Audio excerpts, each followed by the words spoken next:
अब देखिए यहाँ पर साई एक्स का मान कितना था जो आपने श्रोडिंगर समीकरण हल की थी, a साइन के एक्स प्लस बी कॉस के एक्स। ठीक है, ये आपकी श्रोडिंगर तरंग समीकरण आई थी हल करने के बाद में।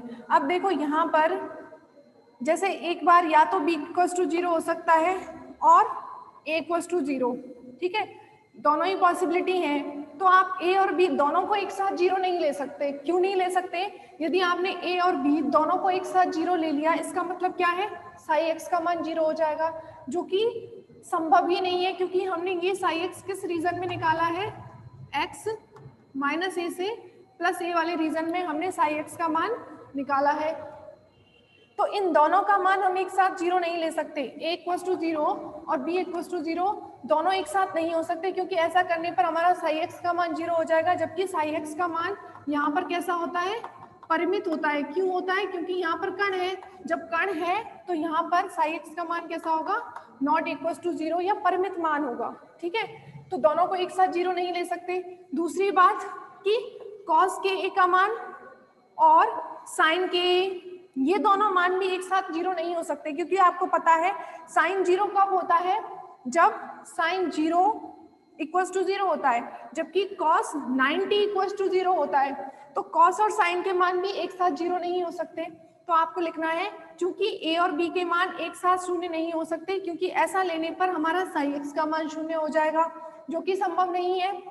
दूसरी बात, कॉस के a और साइन के a का मान भी एक साथ शून्य नहीं हो सकता, क्योंकि साइन 0 का मान 0 होता है और कॉस 90 का मान 0 होता है। तो लिखेंगे आप यहाँ पर समीकरण 7 व 8 से स्पष्ट है, समीकरण 7 व 8 से स्पष्ट है कि a व b के मान एक साथ शून्य नहीं हो सकते। a और b के मान एक साथ शून्य नहीं हो सकते। क्यों नहीं हो सकते? क्योंकि a और b आप दोनों को 0 ले लेंगे तो साई x का मान 0 हो जाएगा, जो कि संभव नहीं है। ठीक है, a और b के मान एक साथ शून्य नहीं ले सकते, क्योंकि ऐसा करने पर psi x is equals to 0 प्राप्त होता है, जो कि गलत है। ठीक है, दूसरा, साथ ही साइन के a व कॉस के a का मान भी एक साथ शून्य नहीं हो सकता। ठीक है, तो इस प्रकार हमें दो प्रतिबंध मिलते हैं। ठीक है, यह तभी संभव है, अतः हम क्या लेंगे, जब हम b इक्वल्स टू 0 लेते हैं तो हम क्या लेंगे, b इक्वल्स टू 0 के साथ साइन के a 0 और a इक्वल्स टू 0 के साथ में कॉस के a इक्वल्स टू 0। ठीक है, तो दो ही स्थिति संभव है। पहला, जब हम b इक्वल्स टू 0 लेते हैं और साथ में क्या होगा, कॉस साइन के a इक्वल्स टू 0। ठीक है, दूसरी स्थिति ले सकते हैं a इक्वल्स टू 0 और a इक्वल्स टू 0 और कॉस के a इक्वल्स टू 0।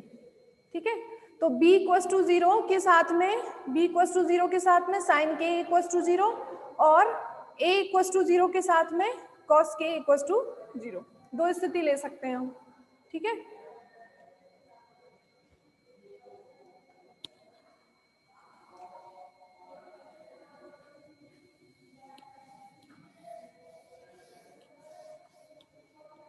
अब देखो यहाँ पे पहले प्रतिबंध से पहली स्थिति ऐसे लिख लीजिए,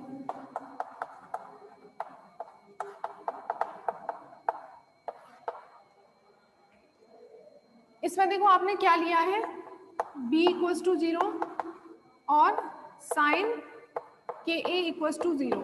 साइन के a इक्वल्स टू 0 का मतलब क्या है, साइन एन पाई, ठीक है।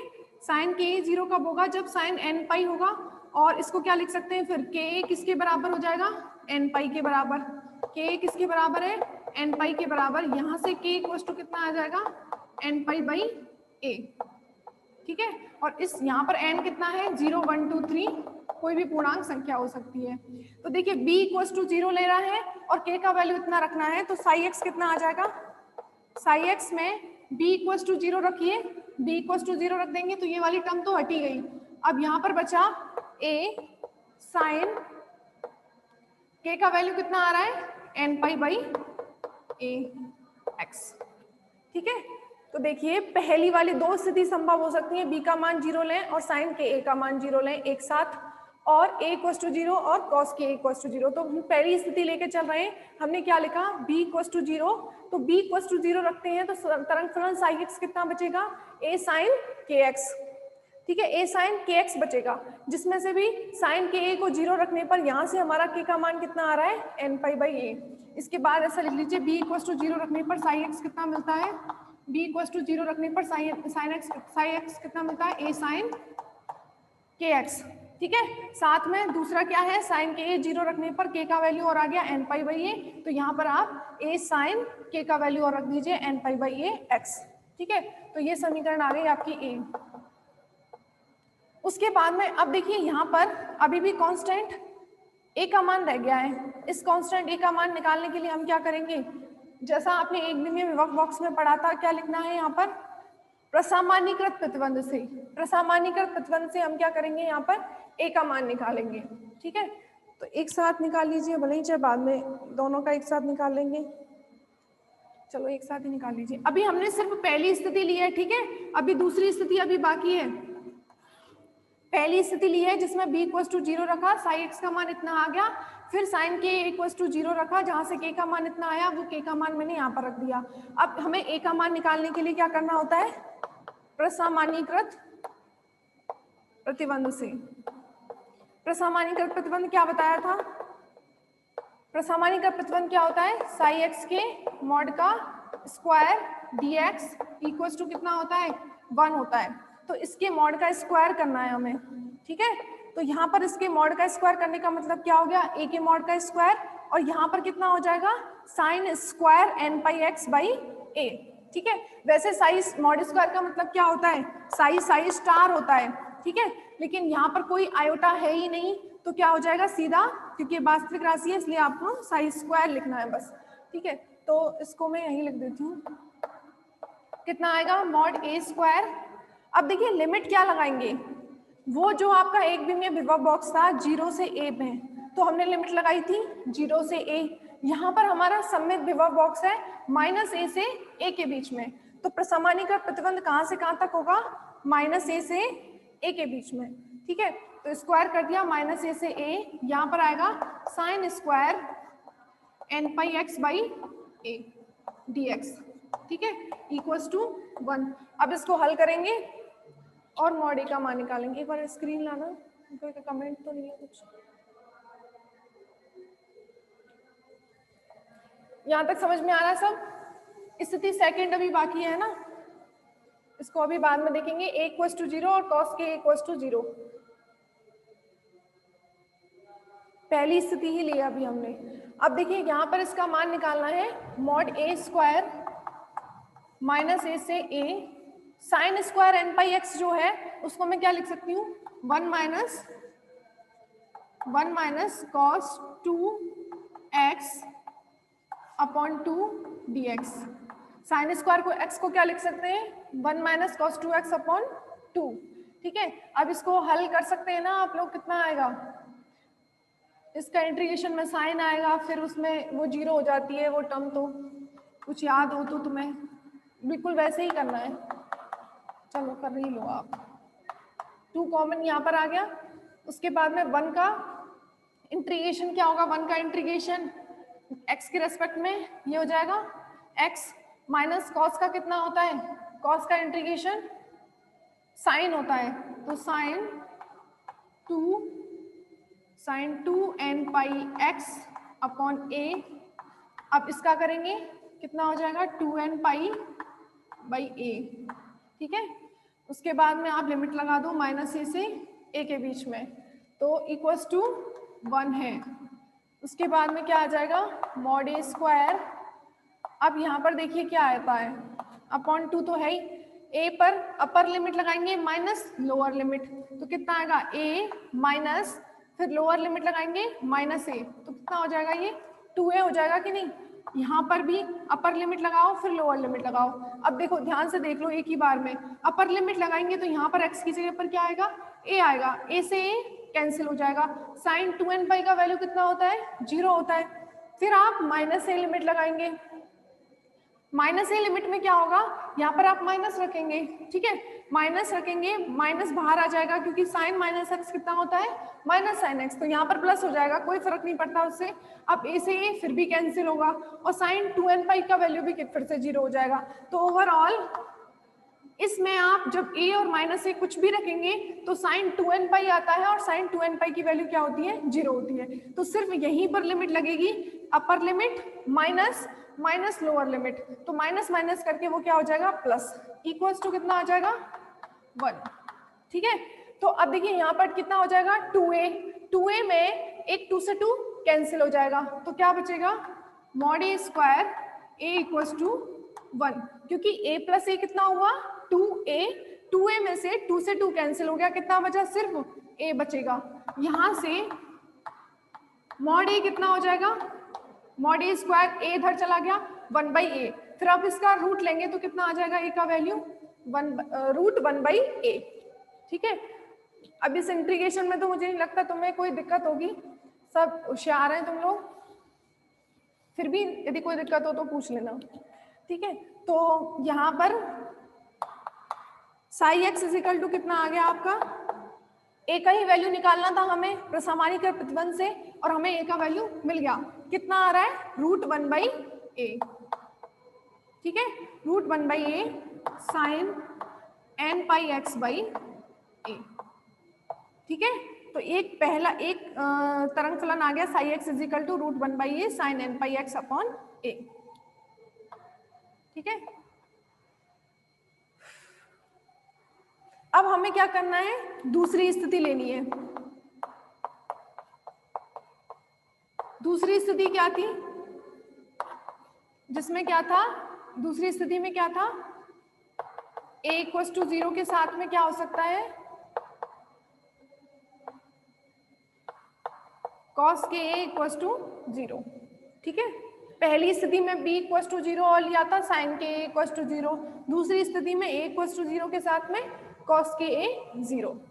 ठीक है, ऐसा क्यों लिया था, क्योंकि a और b के मान एक साथ शून्य नहीं हो सकते और cos के और cos b के मान भी एक साथ शून्य नहीं हो सकते। ठीक है, अलग अलग ले सकते हैं।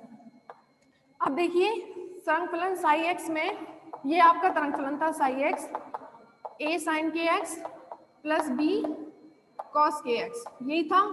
अब इसमें आप a इक्वल्स टू 0 रखिए, a इक्वल्स टू 0 रखने पर ये टर्म 0 हो जाएगी, इससे क्या आएगा, साई एक्स कितना आ जाएगा, a इक्वल्स टू 0 रखने पर b cos के एक्स, इतना आ जाएगा।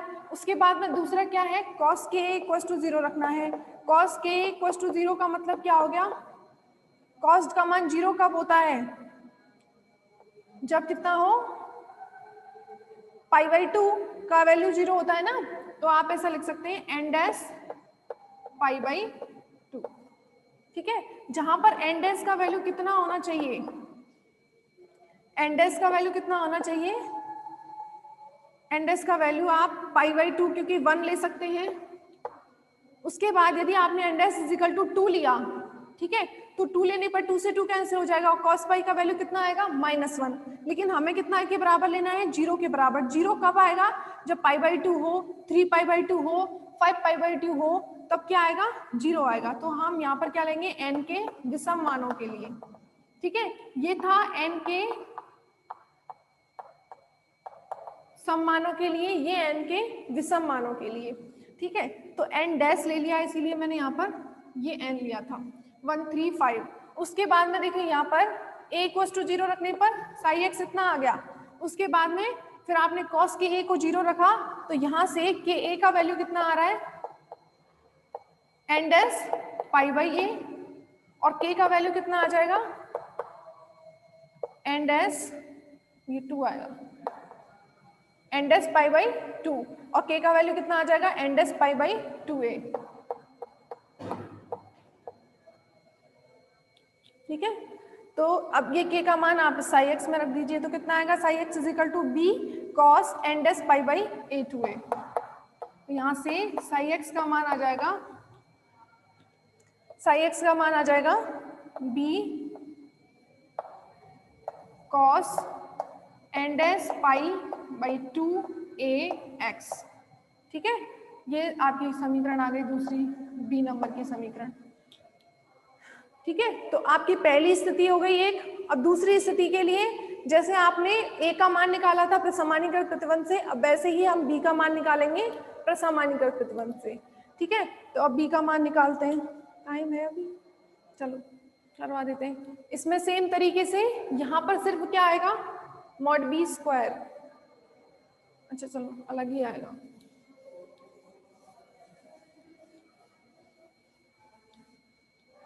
यहाँ पर देखिए प्रसामान्यीकृत प्रतिबंध से,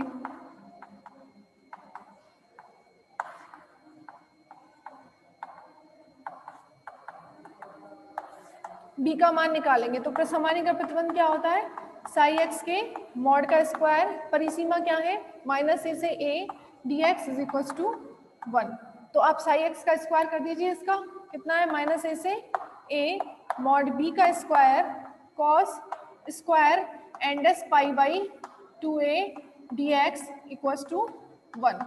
अब कॉस स्क्वायर x को क्या लिखते हैं, 1 plus cos 2x। Sign square को क्या लिखा था, 1 माइनस कॉस 2x अपॉन 2, और कॉस स्क्वायर में क्या आता है, 1 प्लस कॉस 2x। ठीक है, दोनों में ही कॉस होता है, ये तो आपका मैथ में आपको पता होगा। ठीक है, तो -a से a क्या होता है, 1 plus cos 2 and S pi by cos 2x upon 2, 1 plus cos 2x upon 2। ठीक है, dx इक्वल्स टू 1। अब देखिए यहाँ पर मॉड बी स्क्वायर, अब x 2 को बाहर ले लीजिए, ये वाला 2 बाहर ले लिया मैंने। अब 1 का करेंगे x के रेस्पेक्ट में, x प्लस cos का करेंगे तो कितना आएगा, साइन, साइन 2 से 2, ये वाला 2 कैंसिल हो गया। ठीक है, क्या बचता है, and S pi by a। ठीक है, कॉस का कितना हो जाएगा, sine and S pi by a, integration में साइन प्लस का ही होता है। ठीक है, उसके बाद में and S pi by a X भी है यहाँ पर।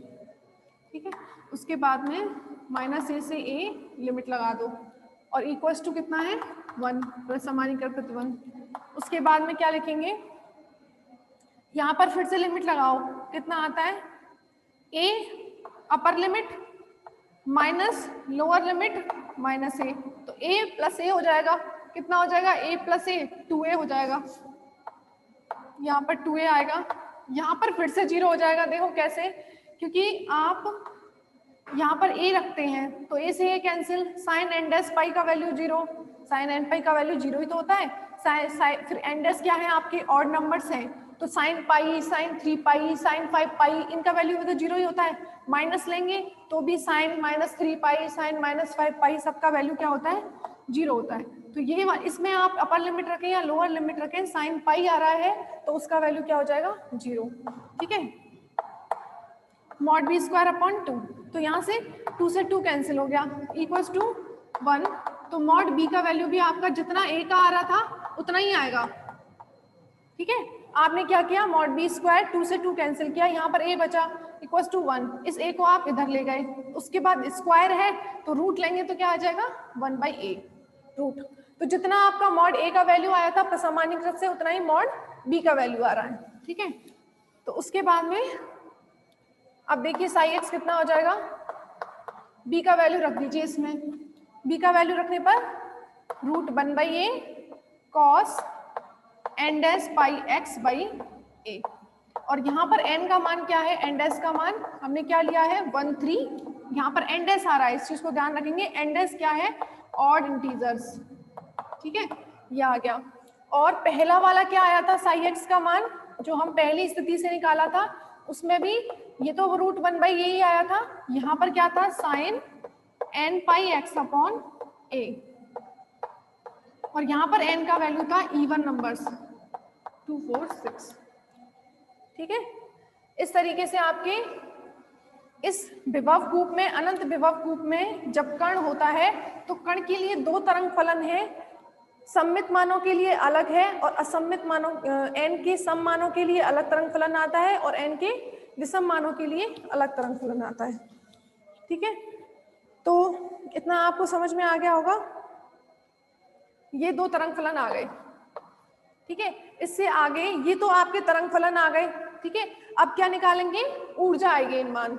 जैसे आपने एक विमीय विभव बॉक्स में पढ़ा था 0 से a। ठीक है, ये कैसा विभव कूप था, असममित विभव कूप था। इस असममित में साई x का मान कितना आया था, कुछ कुछ इतना ही आया था, देख लेना भले ही कॉपी में जाके, उसमें बस √2a/a था sine n pi x upon a। ठीक है, इस तरीके से था। ठीक है, जहां पर n का मान 1 2 3 इवन और कुछ भी हो सकता है। ठीक है, तो इस तरीके से था। साई x का मान सिर्फ यहाँ पर जो गुणांक है √2/a था, यहाँ पर एक ही तरंग फलन मिला था, यहाँ पर दो तरंग फलन मिल रहे हैं, n के सम मानों के लिए अलग है, n के विषम मानों के लिए अलग है। √1/a आता है, एक में साइन आता है, एक में कॉस आता है। ठीक है, तो थोड़ा कंपैरिजन करके दोनों को याद रखना। ये है आपका असममित, जो फर्स्ट यूनिट में सेकंड यूनिट में फर्स्ट टॉपिक पढ़ा था, ये असममित विभव बॉक्स था, ये आपका सममित विभव बॉक्स पढ़ रहे हैं। ठीक है, साथ के साथ कंपैरिजन से याद करते चलो। तो इसमें ये आया था एक विमीय विभव बॉक्स में कण जो असममित था, उसमें ये तरंग फलन आया था। अब आपके दो तरंग फलन आ रहे हैं, दोनों अलग अलग, n के सम मानों के लिए अलग था, n के विषम मानों के लिए। इसमें n के सम विषम सम मान थे, एक ही तरंग फलन था। अब जिस तरीके से इसमें आपने ऊर्जा आइगेन मान निकाला था, वैसे ही अब यहाँ पर हम ऊर्जा आइगेन मान निकालेंगे कण की गति के लिए। कितना आया था, ध्यान है कुछ इसके लिए ऊर्जा आइगेन मान En इक्वल्स टू कितना आया था, n² π² h×² upon 2m a² आया था। ठीक है, तो आप एक बार देख लेना, इंपॉर्टेंट है दोनों ही टॉपिक। सेकंड यूनिट में ये भी इंपॉर्टेंट है, थर्ड में ये है। सेकंड में ये पूछ लिया जाता है तो थर्ड में ये नहीं पूछा जाता, और थर्ड में जब ये पूछ लिया जाता है तो ये नहीं पूछा जाता। कोई भी आ सकता है, पर आपको दोनों याद रखने। तो ऊर्जा आइगेन मान कल निकालेंगे, आज के लिए इतना ही। स्क्रीन निकालना। हाँ, अब तक किसी को कोई दिक्कत है तो कल पूछ लेना।